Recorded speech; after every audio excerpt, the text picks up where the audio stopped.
In this video, we're going to be going over the advantages and disadvantages of cloud and on-premises infrastructure. Welcome to StudioSec. Thank you for watching. Like if this video is helpful, comment down below with your thoughts on cloud versus on-prem, and subscribe for more content I'm posting every week. The cloud is all the rage. It's like the Ferrari of IT, right? No, that's not a good analogy. The cloud is all the rage. You'll never be able to escape the all-consuming cloud that is taking all service. The good thing is that it has its perks. It also has its downsides, and we will be covering both in this video. Here's the thing that we need to make sure that we keep in mind is that the cloud was never designed to completely replace all on-prem infrastructure, and we'll talk about that. Mind you, it was meant to complement it, to make it easier for you to scale at a large rate, while at the same time maintaining some degree of control over an on-premises infrastructure. Now, mind you, on-prem infrastructure kind of seems like it's there for the big players, for companies that can afford to pump a ton of money into their on-prem infrastructure, and it can be very expensive, but it does have its perks as well, and we'll talk about those. So let's talk about the pros of the cloud. Well, it's managed by another company, so if something goes down, you don't really have to worry about it. You don't have to hire IT staff to take care of outages. That's all managed there for you. They'll probably have backups available for you to use. They may also be able to provide services for you that you may not be able to use or build for yourself natively or on-prem. You can also access it anywhere that there is internet, and that's pretty handy. And it's mostly disaster proof. Of course, that's, there are always exceptions, to whenever it comes to disaster that, we may not be thinking about right now.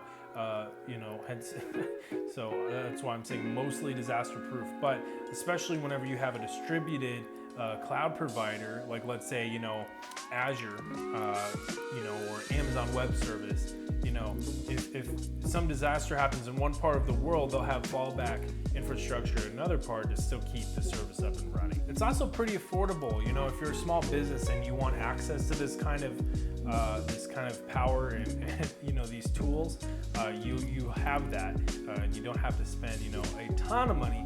It may get kind of costly as you go, but that's really up to you and which provider you're going for and what services you're going for. Now, here are the cons of the cloud. It's not 100% in your control, and it's not, security isn't 100% in your control.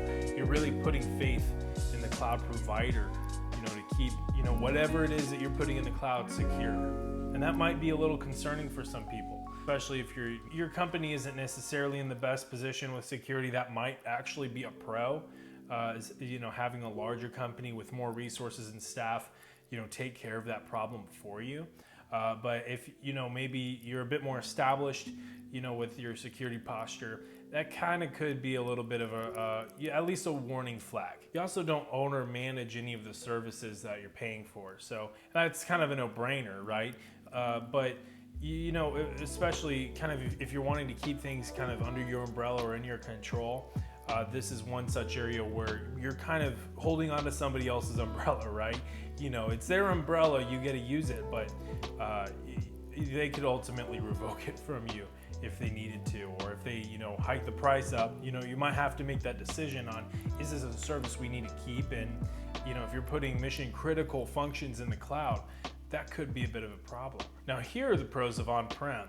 Well, you own it. So for, if we're talking about mission critical processes, you can put that on-prem, and no one can tell you, hey, we're hiking up the price. It's yours. You own it. You're the one hiking up the price. Like, you get to determine, what functions you're doing. It's all yours. It's your umbrella. Here's kind of another perk is security is on you. This can be a perk. I'm saying that this is a perk if, your security posture is pretty squared away. But if it isn't, that could very easily be a con. So, it's kind of a double-edged sword. You want to make sure that, if you're adopting things on premises that, you have the capacity to do so in a secure fashion. You have the policies Here's a link to policies. You've got all the governance that you need there. Here's an explicit con of on-prem is it can be very expensive. You're not only paying for the hardware, you're paying for the people to run it. You might have to hire new IT staff to be able to run the services that you're needing run. BCDR or business continuity disaster recovery could be a factor if you're going on-prem. So, if you're putting all of your infrastructure in just one location, well, let's say a tornado destroys your location, then all of your infrastructure is gone. So you kind of have to not only, hopefully you rely on insurance to get it recovered, but, in the time that between, everything's lost and you can get it back up again, there's a complete outage, no business going on. So, you can store it in multiple locations, and that can be a great thing to do for BCDR. But again, that just exponentially increases the cost because now you're not only paying for one site, you're paying for several. And again, it always needs more staff to manage. So with that comes, more salaries, cost and benefits, that kind of thing. So mind you, cloud can be a great asset, and it can be very handy to use the cloud, but it's very important to keep in mind, what data is being stored in the cloud, whether or not you're comfortable with that, and whenever it gets moved in and out of the cloud, to an on-prem device, what that process looks like, how it's being transferred, what your on-prem infrastructure looks like. If you're a smaller company, is it a good idea to build on-prem infrastructure just yet, or should we just rely on the cloud for now? Kind of building your overall IT plan, and we'll talk about that in future videos, and building your cybersecurity plan. These are important things that you need to do long-term to kind of contextualize, okay, here we are, here's where we want to be, here's what we need to do to get to where we want to be. So let's say, here we are, we're a small business, right? Our capacity for on-prem infrastructure isn't necessarily there. So we're going to rely on the cloud. But eventually we want to get to a point where we're able to do everything on our own. We don't need the cloud. And maybe, we want to use, some on-prem infrastructure and then some cloud to supplement that.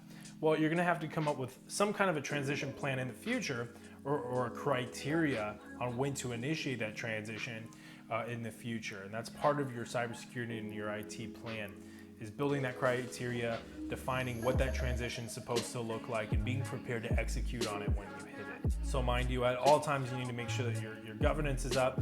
We'll have a video coming out on cybersecurity governance as well, but and here's a link to a video on cybersecurity policies. But you want to make sure that everything's consistent with policy, everything's consistent with compliance, you're financially able to do what you need to do with on-prem infrastructure. Now, if you're skeptical of the cloud, mind you, you're not going to be able to avoid it most of the time. You could elect to not use it if you're a small or medium-sized company and just rely on on-prem, but you might have a third-party provider that is using the cloud. So, you just want to be cognizant of, you're not going to be able to escape the cloud. It's here to stay, but you can kind of dictate when and where you're going to utilize it for your advantage, and how you're going to avoid, some of the downsides of the cloud. So what are your thoughts on the mighty, mighty cloud? Comment down below. Like this video if it was helpful, and subscribe for more content. I'll be posting every week. Thank you.